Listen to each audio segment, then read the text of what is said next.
Hello, I'm Adrian Davies and I'm the Plant and Transport Director for Griffiths. My main responsibility is towards our plant, equipment and entire Griffiths fleet. At the moment that's around 1,500 items.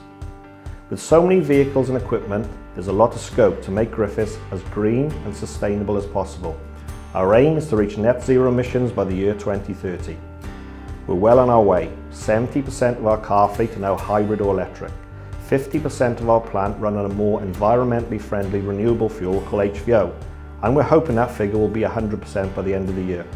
On top of that, we remotely monitor each of our plant and vehicle usage to help reduce idle time, which in turn reduces the amount of fuel we burn. We're confident by the end of the year idle time can be reduced by as much as 40%, which we're all really proud of.